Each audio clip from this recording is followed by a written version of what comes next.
Hello!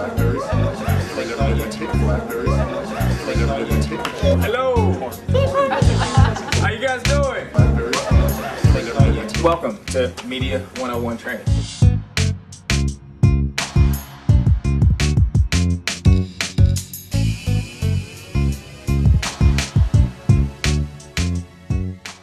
Mark and Dana are going to come and you might know some of the folks. I think I know a couple people around here. Yeah, one or two. So Mark and Dana are out of the Boston ISO office, and they're gonna do a dual presentation. Good afternoon, everyone. Good afternoon. How's everyone doing today? I know you got to warm up your vocal cords because who here, by show of applause, who here has heard me speak before? That's the welcoming I want, and that's what I expect from you guys. So thank you very much for inviting me here. You fell for it. So if any of you have seen me, and all of you have seen me speak before, you can count on a couple of things. One, if you don't ask me questions, I'm going to pick on people from the audience. The problem is I know a lot of your names, Mark and Emily and John and everyone else. So I do know your names, so I will pick on you. And the second is, I was told that since we're on video today, I can't swear, so I'm basically screwed because those are half the words I know. So you got to bear with me here if I'm going to lost for words. So the first thing I'm supposed to do is kind of define ISO. And you already heard a nice overview of what the field sales organization does, or what the network sales organization does, or the brand sales organization. It's all the same organization, so you're going to hear those words interchangeably. So ISO is focused on accounts that network isn't focused on, just to give you that as an overview. ISO's been around for about 5 years, give or take. We came about as a kind of a cold calling center, an outgoing sales center that was going after accounts that weren't Fortune 1000 companies.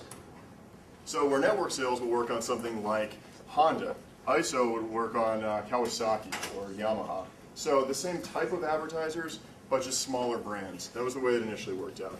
Within ISO, we've got 3 different teams. We've got the key team, we've got the direct marketing organization, and we've got Remix. Giving you a better idea of ISO, you've got the key team, which is focused on brand accounts and hybrid accounts. And you've got my organization that's focused on pure direct response accounts. My organization was focused on pure digital direct response advertisers, such as Lower My Bills and Vonage and Netflix and the like. So advertisers who wouldn't exist if there wasn't an internet. First thing I want to do is go into brands. Who in this room wants to define what a brand advertising campaign is? All right, I'm going to call on one of you then. Mark, sure. Define a brand advertising campaign. A brand is something that builds awareness amongst the consumer. Absolutely, that's part of it. Who else? Phil. What's an attribute of a brand advertising campaign? Awareness and reach. Exactly, awareness and reach. Anyone else want to throw something out? Yep. I would say the primary driver is probably impressions as opposed to conversions. So getting in front of people, getting the kind of mind share, it's all right. You're all right, Mark. What about like targeting, like specific types of targeting? So now we're getting even more specific. Exactly. I mean, brand is something that's going to emotionally impact a consumer. It's going to create affinity around an actual brand, or create awareness around an actual product. So it's going to take a target audience, to your point, Mark, take a target audience and expose them to a messaging to create some sort of emotional bond between that target audience and the message. So anyone want to take a stab at pure direct response? Every hand in the room needs to be up here. Sales, thank you very much. Results, sales, everything. So pure direct response is advertising where the advertiser puts $1 in, they get $2 out. It's pretty straightforward. And then hybrid is kind of a mesh of the two. So hybrid advertisers, I'm going to go into examples. Hybrid advertisers are advertisers who have a brand initiative and also need to be able to measure on the back end, to measure specific dollar in, dollar out. So to go into an example, I'll throw up something here, Alberto Culver. Ever know what they do? Anyone know what they do? Field. I'm really glad you pulled that one out, John. Thank you. So any other brands you know of, John? Exactly. Thank you. All right, so Alberto Culver shampoo, exactly. It's really tough to sell a lot of shampoo online, so that's one of the challenges. But what their campaigns do is they're really focused on buying an audience. They're really focused on getting a message in front of the right people. And Some of their campaign objectives are to get in front of people 22 to 54 years old. They want to get in front of the audience, they want to steal market share from their competitors. And one of the big things that differentiates Tresemme or Alberto Culver from a pure direct marketing advertiser is they actually measure the offline conversion. They measure how many dollars they spend in advertising in aggregate and then find out what it does to their offline sales. Very different than what a Netflix or someone else does, where they measure clicked conversions online. So campaign detail, we sold them a lot of impressions, certain run dates, and they measure the impact offline as well as online. Mark, Yes. measuring offline is a very, very difficult task, and obviously they have some type of systematic way of doing it. Do you speak about that with them beforehand so you know what the metrics are so you can gauge the success of the program? Yeah, absolutely. And actually, I'm going to call Dana Roberts up to talk about this because she's going to talk a lot about brand and how we can measure brand campaigns. Put the camera on her, please. Thank you. Here's how Alberto Culver dealt with that for Tresemme. They actually, Yahoo has a partnership with AC Nielsen HomeScan.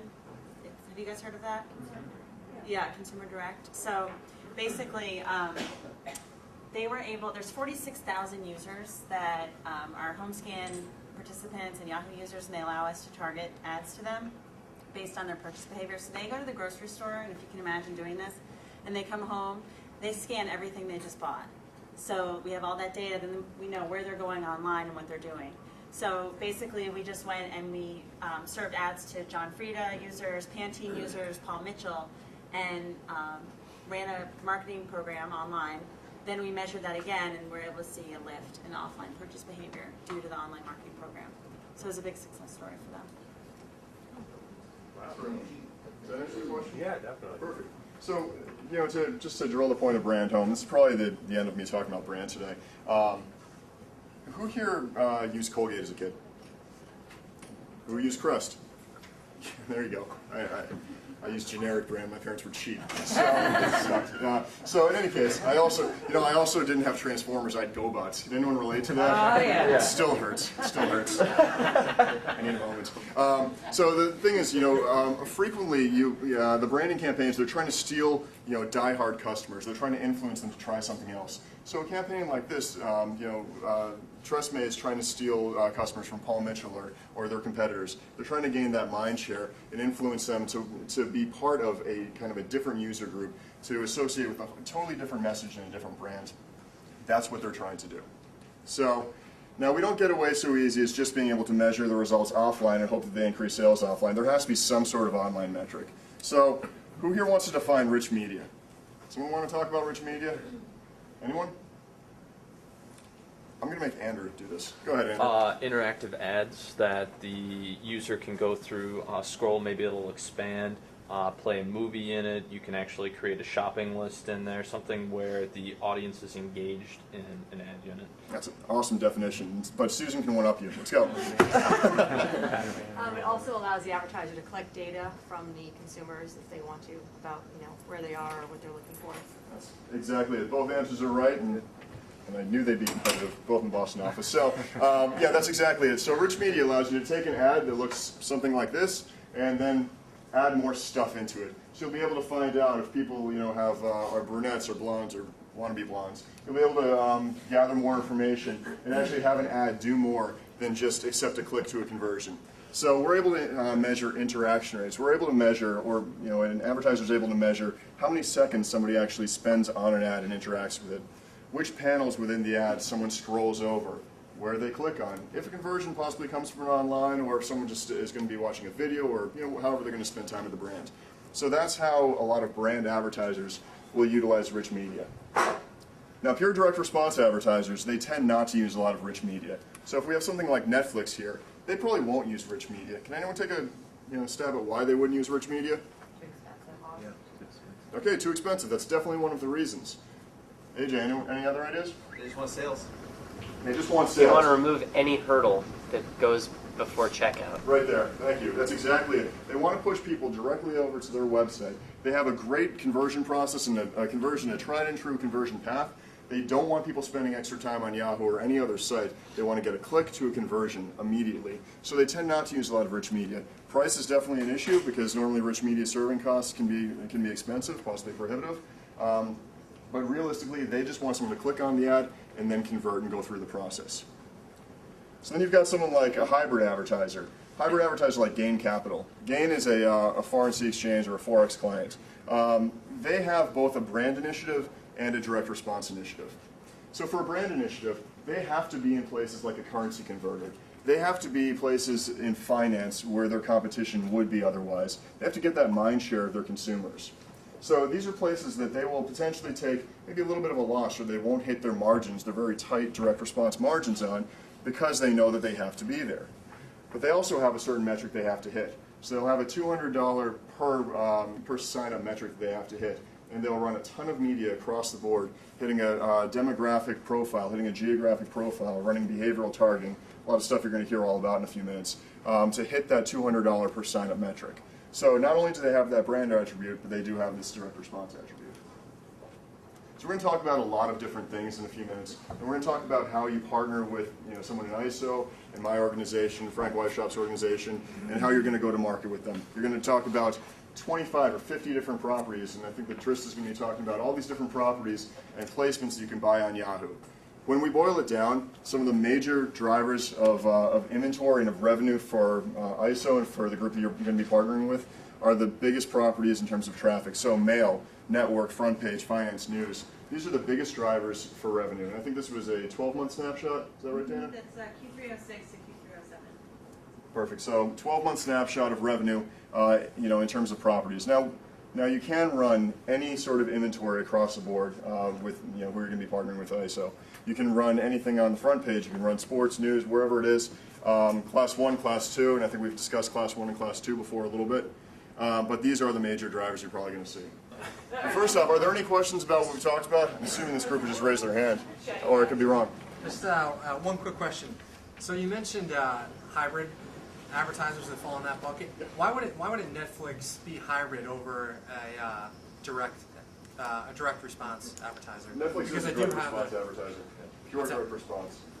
Sorry if I didn't make that clear. Yeah, Netflix here is an example of a pure direct response advertiser. Okay. I mean, I was just thinking because they do TV and they do seem to have a pretty big branding component, I would think. Even the TV is going to be tracked back to a specific metric. All of the what they'll do on TV is they'll have a URL, and you've probably seen this before. A URL they have to go to Netflix / CBS or whatever it is to track specific conversions, or they'll have a specific not Netflix but a Guthrie ranker will have a specific 800 number to call from that TV ad. It doesn't mean that they're necessarily selling for brand, but it means that they do have a way that they can back that out to conversions. So, Great question. Gain, it's a great question, and Gain would be a hybrid, and they're a great example of that because they actually purchase all these very important contextually relevant placements in upfront, so they have to be in currency converter.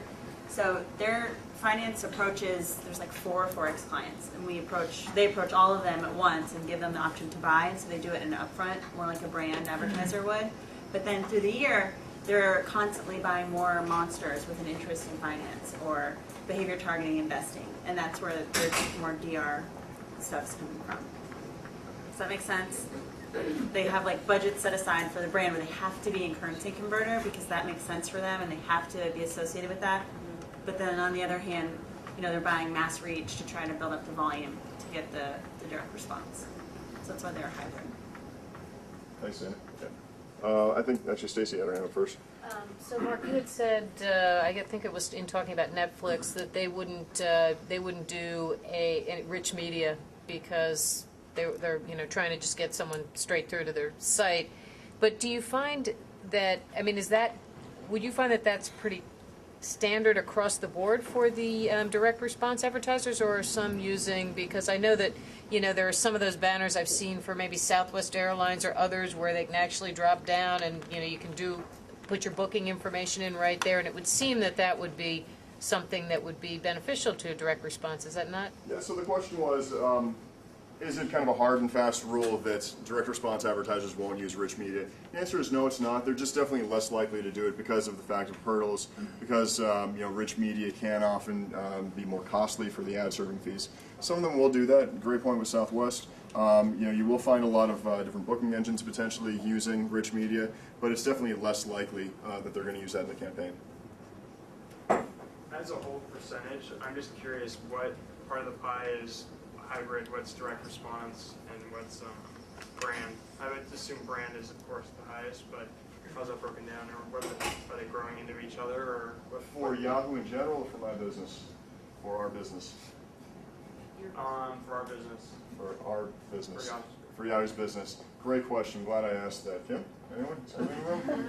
I have no idea what the total breakdown is. The thing is, you know, whenever you go to an advertiser, go to an account exec and say, define what this is, most of the time it's going to come back in being a hybrid business. So, you know, we're finding, and one of the key drivers of our business for the last 6 months or so has been partnering. So my organization has been partnering with the field organization on accounts like Citibank and HSBC and T-Mobile. You know, these are Fortune 1000 brand advertisers, but they do have a direct response component. So although they are technically, you know, brand advertisers, we kind of put those in the hybrid bucket because they do a lot of awareness, but they also have a certain, you know, dollar amount direct response they're supposed to hit. So I don't know what the breakdown is. Follow up with it. Sure. Anything else? What's the so that $75 per subscription goal? Is that a hybrid goal? I remember meaning we should say portfolio goal, including hybrid, brand, and DR, or is it just the DR? That's their DR goal. That's Netflix's. Exclusive of the brand. Yeah, Netflix really doesn't do a ton of branding or really any branding with us. They need to have every single line, every single ad unit back out to a $75 CPA. That's what they do. And if they don't hit that $75 or somewhere close to that, they pull those ad units and they stop running them. Are some of those sources of advertising, or some of the places that they advertise, more efficient than others? Like, is front page less efficient than, say, something more targeted like movies? You know, oddly enough, and this is something that we can get into when we start kind of going into more of the ad units. Front page is very effective because the price is often right there. Any impression across Yahoo will work at the right price. That's something that we've seen, we've tested, and it's been kind of tried and true. Movies can be more expensive because it's contextually relevant placement sometimes. Front page can be more or less expensive depending when you buy it, and we can get into, you know, kind of drill into the specifics in terms of, you know, the rates and different placements. But again, any ad unit will work for any advertiser if the price is right. So it's a matter of Netflix. What Netflix is really good at, what they're really great at, is they'll test anything.